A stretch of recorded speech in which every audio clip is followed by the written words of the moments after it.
Welcome to As the Story Grows. I'm Brad Patton. Today we welcome Alyse Zavala and Oscar Romero from Lilac to the podcast. Lilac is an up-and-coming hard rock / nu metal band from Raleigh, North Carolina. When we chatted, they were in studio working on new music. The band most recently released a single titled Crawl Space.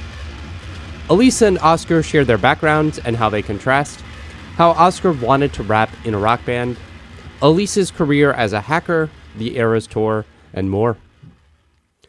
Over on Patreon last week, I shared my favorite albums number 100 through 51 of 2023. And on Substack this past Monday, I shared my 30 favorite EPs and singles from the year. Next week, I will be sharing my top 50 favorite albums on Substack. You can find links to support the podcast on Patreon and join the mailing list in the show notes, as well as a link to our Discord community. Thank you so much for making As the Story Grows a part of your year.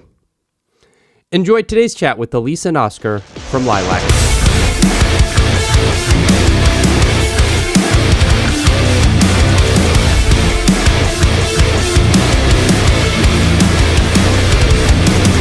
Smile, fake, beaten, I can't evolve. Lie, wake, cheated, another doll. Fist fucked, life took another toll. Wrist bound, face first, stretch across the asphalt. I guess I'll never listen, I don't wanna listen. Oh my god, daddy, take me to another prison. I guess I'll never listen, I don't wanna listen. Who's your god, daddy? Show me how to be forgiven. How can I survive in a world that doesn't care if I'm alive? Broken fingers stretched out into the sun. How's it going? Very good, very good. We're in Vegas right now. We're recording with Kane Churko. He and his dad, Kane and Kevin Churko, they've recorded Disturbed and In This Moment and Ozzy Osbourne, and I mean they even got Celine Dion records on the wall. It's just insane. Five Finger Death Punch and everything. So we're working with an insane level of producer, and we're just really excited to be here. We're going to be out here for 5 weeks actually. Oh wow! So. Getting used to the Vegas life, you know? Yeah. That feels like a long time to record a record these days. I think, so Kane said it's actually pretty, his normal go-to is a 1 week per song. Oh, wow. Yeah. Oh, wow. So we're going to write 5 new songs with him. Cool. Yeah, but Kane's been so much fun to work with. We get to hear all the, background industry stories and all stuff. So we spend a lot of time just chit-chatting and having a good time as well. So that takes a lot of 5 days. Yeah, that's rad. Where are you both originally from? I'm originally from Sandusky, Ohio, but I moved down to North Carolina back in 2008, and I've been in North Carolina ever since. Pretty much the same. I not from Ohio, but I'm originally from New York, and moved back down to North Carolina in 2007, and that's where we met. 10 years later. Nice. What was growing up like for each of you? I lived I wasn't expecting that question. I lived in near the amusement park, the Cedar Point amusement park. So it was a tourist town. Lots of people just only working in factories or in touristy kind of jobs. But I mean, are you asking more so just what's it like to live in that city, or what our backgrounds are? Just general, just your background. Yeah. I mean, I hated living in Ohio. I mean, let's go ahead and break that picture of living next to an amusement park being amazing there. No, I think it's just I didn't like how my childhood, I guess, growing up or whatever. So I was stoked to leave. So I ran away. I left as quick as I could. Moved to North Carolina, and I loved North Carolina. I met friends there. I met a new family there, I think, and it's been good. Yeah. No, my childhood was great. Opposite. I grew up on Long Island in New York, so I lived 5-10 minutes from the beach my entire childhood. So basically, every day after school, we went to the beach. And but in New York, I mean, if you're familiar with people from New York, we always lived in houses with 10 families living in it, kind of thing. So everyone had each family had a room basically in like a 8-bedroom house, and everyone was just kind of cramped in there. But this is kind of like the New York lifestyle. So moving down to North Carolina was definitely a nice breath of fresh air to have a little bit more space and start to breathe a little bit more. But yeah, it was a lot of fun growing up in North Carolina too, because I basically grew up there in my later years. Yeah. Yeah. What took each of you to North Carolina? Well, I mean, my biological father lived in North Carolina, and he reached out to me and told me that, like, hey, we might be able to develop a relationship if you move here. And then I was applying to colleges at that time, and I applied to a school, and I got all the way to orientation. I moved all my stuff there, everything, and I literally called them on the day of orientation. And I said, hey, I'm here. I moved to a different state, ready to meet you. And 2 weeks beforehand, he actually accepted a job in South Carolina. So he'd already moved. Oh, shit. Yeah, so he was just like, oh, well, I mean, I'll drive through North Carolina sometimes. Maybe, we'll just meet up when I'm there for karaoke or something. And I was just like, okay, well, I'm here already. I've already signed the papers. Surprise. Yeah. But I mean, I guess it was a good thing eventually, because I feel like everything happens for a reason. So there's a reason why I'm in North Carolina, and and there's a reason why he moved away. So I guess I just needed to kind of meet new people, I guess. Yeah. Yeah. No, my biological father moved me to North Carolina.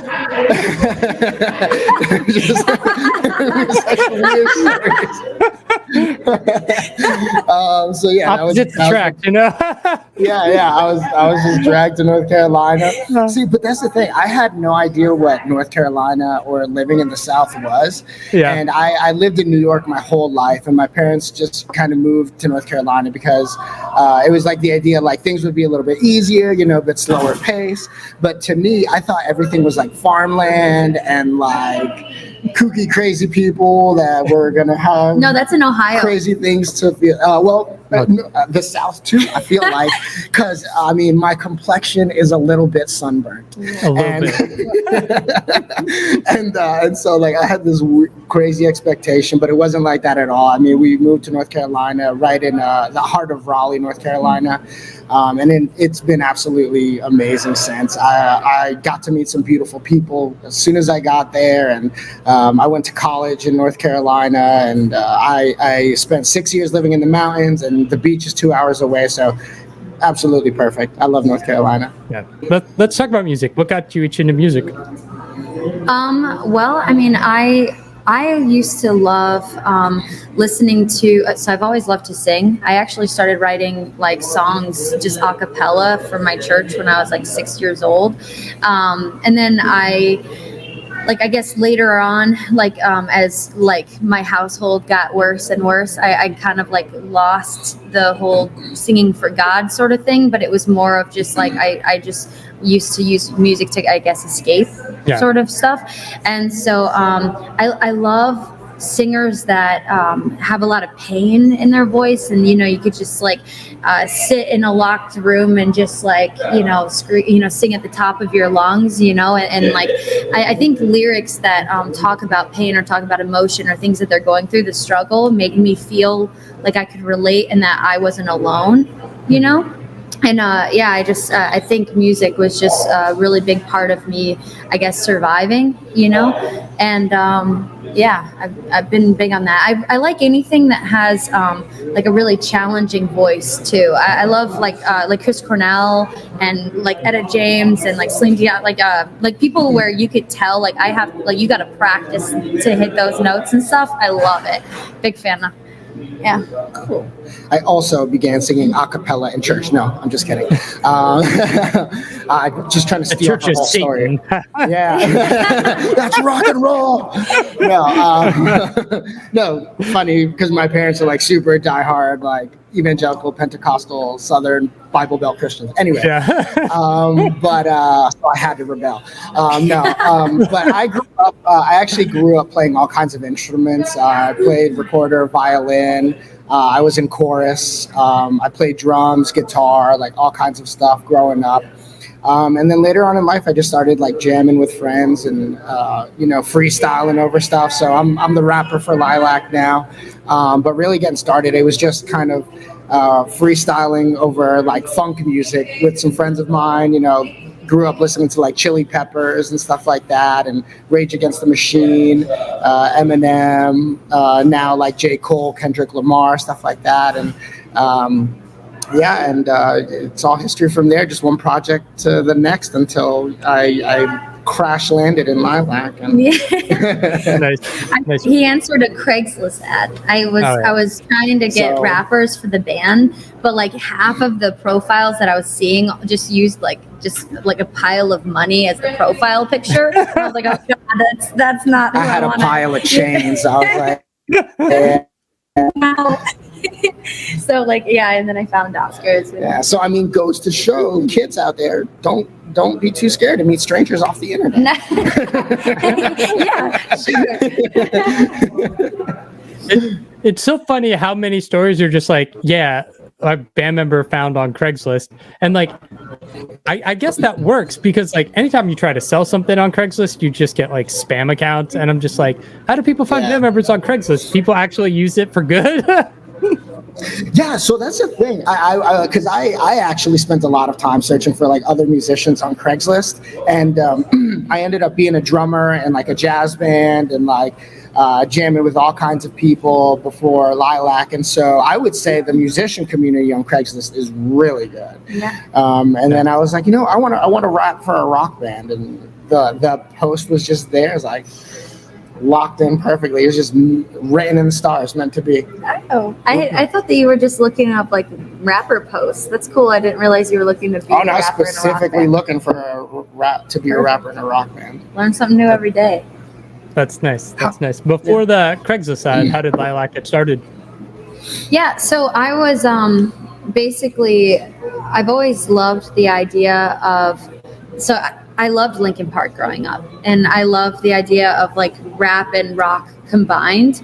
But in my past, I've always just been a female singer for a rock band, and I noticed that even if you sound nothing like Amy Lee, or you sound nothing like, Lizzie Hale or something, a lot of times when you're a female in a rock band, they always just compare you, I think, to like the only lead singer, that is a female that they know. So even though I'm not singing like symphonic metal or something, they might compare me to like a band that does symphonic, it just doesn't. Yeah. But anyway, so I thought, okay, well, I've always loved Linkin Park. What if I started a band that had like Linkin Park and Bring Me the Horizon made a baby, but then like add some female vocals with like maybe some pop, like catchy choruses. I knew that I wanted to start that band. I just got out of, I just canceled my engagement and I got out of my relationship. And so I was like, wanting to write a lot of music. Heartbreak makes for such good music. Right. I knew it was time.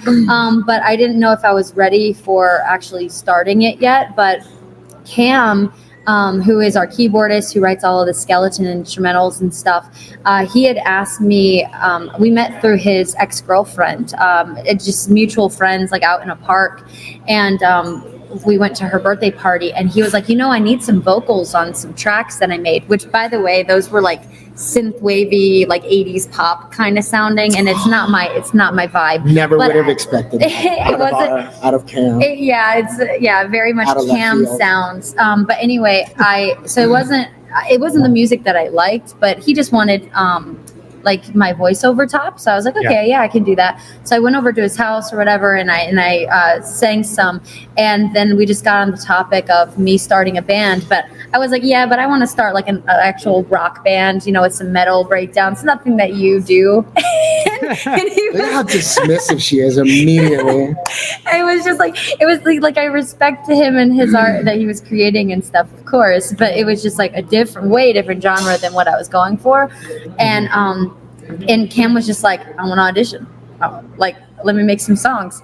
And like literally the next day he sent me a couple songs that were just like, oh, and it has a this has a metal breakdown here, okay. And I'm like listening, and I was just like, okay, he writes a lot of genres. He's very, very good. And yeah, and then after that, so then Cam and I just started. I was like, I guess we're starting Lilac now. I wasn't expecting to start the band that soon. But yeah, after he gave me music, I was like, all right, I'm already hearing melodies over this. Let's find some more members. Nice. What year was that? That was, it was summer of 2020, but we didn't end up getting all of the members until 2021. What was that experience like, trying to put together a band in the pandemic? In the quarantine? Exactly. Yeah. So like I'm creating Craigslist ads, I'm creating Facebook ads, I'm creating ads in Bandmix and stuff. But like, you have some people that like don't want to meet in person, or you have some people that are willing to meet in person, but like they're sick or something's going on. And so it's just like, there was a lot of navigating around the pandemic. But then once we all found each other in 2021, that's when we just like all kind of quarantined together. Yeah. I think we just like hammered away song after song after song. We spent so much time together because there was nothing else to do. You couldn't go out to bars and hang out and stuff. So I think we just... Yeah, and that was the fun thing about kind of starting a project during that time, and kind of the like really crazy start of it all, that it was like, oh, let's put all our lives at risk right now. No, but being able to quarantine together and really just like play music nonstop, write music. I mean, there were weeks on end where we would spend, because we all had day jobs as well, so we would work 8 hours a day and then head to the studio and work till 2 a.m. every night, and that would be 5-6 days a week. Just trial after trial of like what we were trying to even figure out what our sound was going to be. Yeah. And that was the incredible thing about kind of also getting to know a brand new group of people. Because a few of us didn't even know each other. Some of them had kind of known each other from the general music scene in the Raleigh area, like Alyse said, mutual friends, stuff like that. But definitely, you really, really learn if you're going to get along with someone when you're arguing at each other 40 hours a week. Right. But it was a lot of fun. Yeah, you're hyper focused all on this same goal, going, the boat's going the same direction, and it's not just like, all right, well, Saturday we'll meet up. It's like, no, we're all committed to this because we have to be together.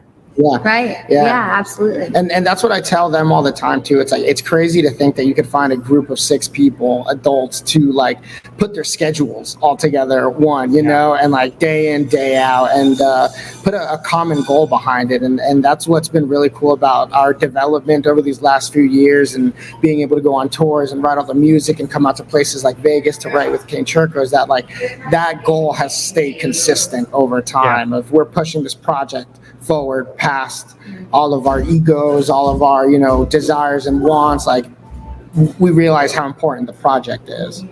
Yeah. Where'd the name come from, and why the stylization? So I mean, we came up with a long list of names, but then like I have like it's kind of faded right now because I've been in Vegas under the sun, but I normally have very lilac, like silver lilac hair. So she says. And I do.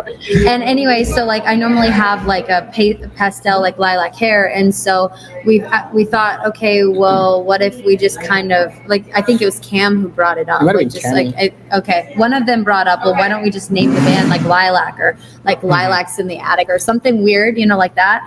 And so we all were like, ooh, interesting. That sounds kind of cool. And then Oscar was like, no, this is a dual band. We have dual vocalists. It's not all about having a female singer, which is true. So we were thinking, okay, well then how do we make the name less feminine? Because it's lilac. It's gonna portray to the like, I guess that kind of audience, thinking, okay, a female fronted band. So how do we make it sound like there's 2 of us, and there's a masculinity as well in the name. And so that's where they thought, okay, well, there's a lot of bands now that are using V's instead of A's. like the band Paris or Landmarks or whatever. So we tried adding the V in there, and that looked good. But then something about the I. Cam didn't like the I. Went next to the V. He said visually, it needed to be more, I guess, spiky, symmetrical. So we used the Y instead of the I, and everybody liked it. So yeah, Lilac, just we don't know how to spell. Yeah, so the styling basically came out because we're all complicated and didn't want to feel left out. Another message left unopened. I didn't call at the end of the night. You say you love me, open and honest, till the truth makes you die inside. I have your heart, baby, I don't want it. I haven't healed since my last goodbye. I'll be the shadow in your closet. I'll be the ghost in between your thighs.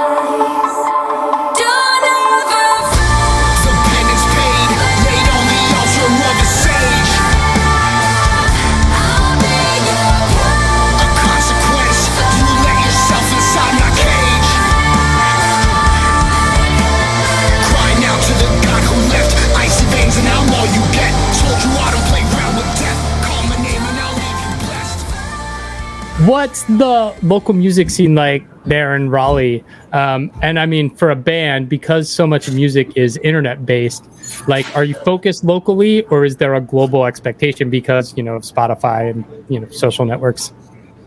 I might have different opinion than you. No, definitely global expectation, constantly, 100% all day. We're going everywhere. But no, I mean, the fun thing is that I think Raleigh is so diverse. It really brings in a big group of people. And before COVID, there were a lot of local venues that accepted, rap, jazz, soul. You just saw a metal, rock clubs in the Raleigh area that were just so accommodating to all different kinds of people. And sadly, after COVID, a lot of those did close. So we did lose a little bit of that, but what that honestly pushed us to do was to kind of search outside those parameters of the immediate local Raleigh scene. So I think one of our first shows was 3 hours away in another city, and then our next show was in another state, So we really, from the very get-go, kind of said, yeah, we're from Raleigh, but we're pursuing everything outside the bounds of the area. But I mean, I definitely think the local Raleigh area is starting to pick back up again now that things are starting to open back up and people are starting to come out again. Yeah, I think so. Me in my previous bands, my last band was basically just a kind of a local or regional band, and so there was a big rock and metal scene in Raleigh, where we would gather there every single week for shows and stuff. But a lot of my friends that were musicians, all of them started getting married, having kids and stuff, and then just now they're gonna play their songs that we wrote together on a regular basis at these venues. But it wasn't thinking, going, having the dream, going out there, going on tour and stuff. And so I think when I started Lilac, I was very, very business oriented. I thought okay, here's what I want. Let's make sure we're all on the same page. And we were, we set expectations for each other. We set expectations for where we want to see the band go. And I think knowing that early on allowed me to set the stage for booking, for getting us booking agents, and then just growing, and so now we went on tour with New Year's Day, and then we went on another national tour just recently with Atreyu, and then we're going on another tour in October with Stabs with Fork band that cannot be named yet until next week. But yeah, no, I mean, it's just we're not even going to Raleigh anymore. We haven't even played in Raleigh. It's pretty in so rare. Long. It's pretty rare that we play in Raleigh anymore. I feel weird even telling people, oh yeah, I live in Raleigh, when we pretty much live in our tour bus now. This is where I live. If you ever thought it would be fun to just live with 7 people in a hallway. It's not. No, I love it. Oh my God. I love it. No, it's been a lot of fun. Like Lisa saying, we've basically been a national touring act since we really got off the ground. We played a few local shows, but things exploded so fast. Yeah, things exploded for us pretty quickly to the point where, I mean, our first tour was a national tour where we started off in California and kind of worked our way back home through Texas, New Mexico, Arizona, Colorado, you know, all these places. And the Treyu took us even further than that up into the Northwest. And now we're going to get to sling across the East Coast and Middle America. So it's yeah, I think it's just like, I mean, if we started during COVID, right? But then after that, like we recorded over at in West Valley Studios with Howard Benson's team. So Mike Plotnikoff and Joe Ricard, they're fantastic. And like working on that first record with him, and then getting Tony Couch, who's our manager. He's also the manager of In This Moment. You know, so now getting his connection so quickly. Our first music video got over 1 million views. Then the second one, you know, got quickly over 500,000 views.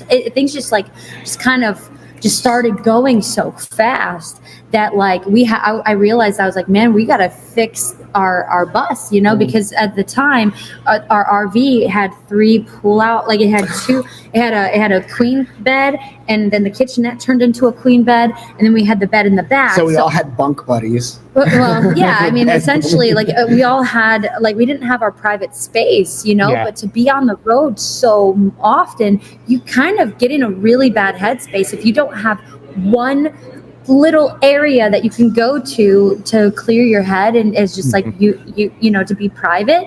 And so before the Atreyu tour, I was like, okay, prioritize building bunk beds back here, you know. So we tore out the bathroom wall, made it smaller, because we always shower at like the gym, and so anyway, we just took out the shower and we used that space to build 6 bunks in the back. And so now we still have the pull-out couch, you know, bed, and the kitchenette can still be a bed if we bring more people on the road with us, but at least we have the 6 dedicated bunk beds in the back, you know, for our own private space. You can pull your curtain when you need to just like be angrily pull the curtain, slam your curtain at your bandmate.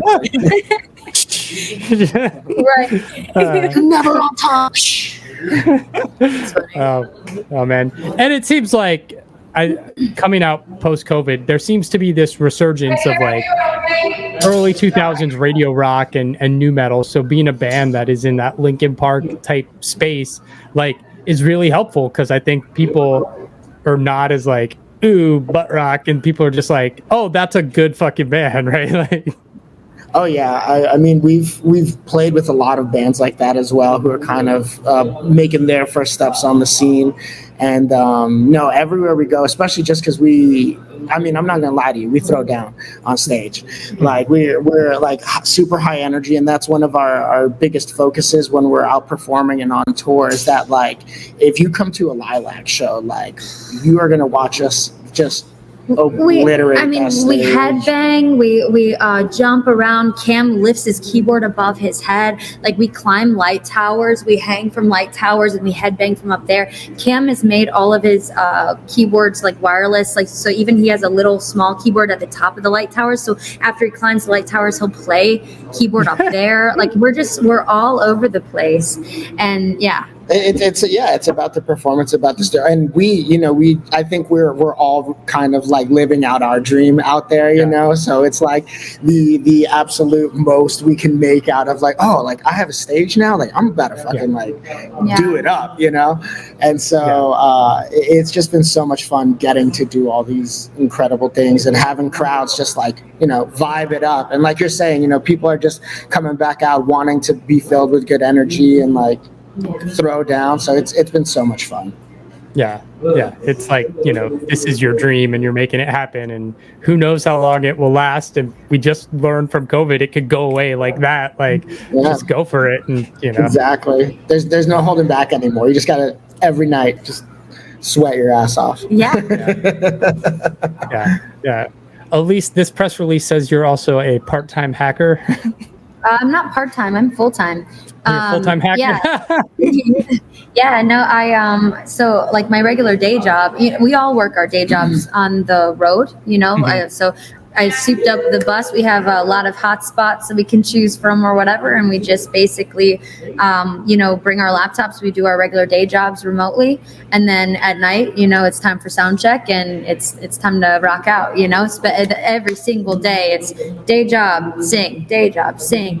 But yeah, my day job, I have 8 different hacking certifications.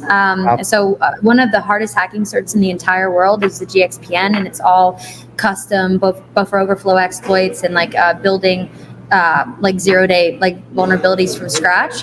And only 1,600 people in the world have it, and I'm one of them. So it's pretty hard hacking cert. But yeah, not to brag or anything. I'm just saying I enjoy it. I actually run the entire team at where I'm at, so it's really cool working with other hackers, and I really like my day job, but this is my dream. So I'm thankful that I found a day job that allows me to work remotely and gives me the flexibility to be able to even if I need extra cash because it's time for us to get a new generator or something for the bus, I can do bug bounties on the side. I can hack and stuff, legally. I hack legally, to find vulnerabilities and then show the company, here's how I broke in and here's how you can fix it. Yeah. Cool. Oscar, not to leave you out, I see you're wearing the T-Swift shirt. Did you go to the Eras tour? No, I didn't. So I just have an incredible group of people around me who were able to band together and get me the T-Swifty shirt from the Era tour. Nice. I definitely would love to go to a T-Swift show one day. I think I've heard she's one of the best performers ever, and it's a crazy show. I mean, she travels with what, 18 trucks, something like that. You can take that performance. Crazy. Yeah, not quite in the metal rock vein, right? But like I said, my musical taste is a little bit diversified, and has been. So, Yeah, I mean, I listened to Aborted yesterday. I'll listen to T-Swift later, whatever. It's all good. That's not about music, I saw Taylor Swift on the Reputations tour, and it was incredible. It was bananas. It was so good. Was it? That's what I've heard. Is that if you go, you're gonna get your money's worth. Oh yeah. I actually had a friend who broke her ankle and spent the entire time standing at the Taylor Swift concert because she didn't care. And then her foot was that big after the show. So the dedication is real. And it was in one of those shows where it was storming because a lot of them were just got rained out, Yeah. Oh man. Wow. Well, you guys are recording. You're about to go on tour. After that tour, are you guys gonna focus on promoting and working on videos for the new stuff, or is there looking to tour 2024? Yeah, absolutely. So, we have the upcoming tour in October. We're gonna be here in Vegas until around end of next week. Mm-hmm. So we still have another week and a half left with Kane. Once the music, which by the way, working with Kane, the music is next level. It's literally the best stuff we've ever written. And it's also outside of the normal box that I feel a lot of rock bands are put in. We have the rap and rock combined, right? But we still feel we have to hit a certain amount of chuggy chugs in order to still be our our genre, right, and get on rock radio. But I think Kane has been so good at just letting us embrace who we are and how we want to sound without putting us in this box. And Oscar has been writing the craziest cadences. And there was even places in a song where the music cuts out and Kane was just Alyse, I want you to do I want you to show off your vocal range here. I want you to do some crazy Christina Aguilera shit, like right here, you know? Yeah. And I've never had a producer allow me to do that before, because I do have vocals that can do like pop kind of ranges and stuff, but like I never really get to do that when you're just jumping around and headbanging and stuff. You normally just stay low and with the grit, and you know, so it was kind of cool being able to play around with our sounds and expand on them. And it's turning out to be something next level, just new, different. I can't wait. I really hope that people embrace this change. Lilac level 2. Like yeah, it's insane. I'm really stoked. But yeah, so after that, we'll probably take one of the songs and do a release, probably with this tour. Okay. So we'll have to prioritize the music video very quickly, and then we'll release a new song with the tour, and we'll focus on getting more tours and festivals planned for next year.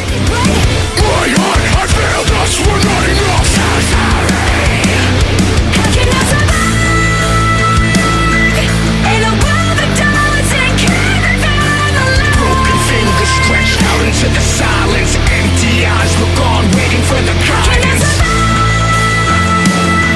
When I feel so lost and paralyzed, paid my life for dream order for the mindless.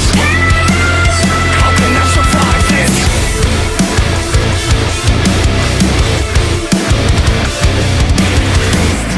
Thanks for listening to As the Story Grows. Our intro music was written and composed by Jeremy Hunt. The As the Story Grows theme is by Bob Nana. If you like what you hear, subscribe wherever you get your podcasts and give us a rating and review. If you'd like to support the show financially, you can join us at patreon.com/asthestorygrows. Be a part of our community and join the ongoing conversation over on Discord. If you enjoy this episode, share it on social media with your friends. Much appreciated, and thanks for listening.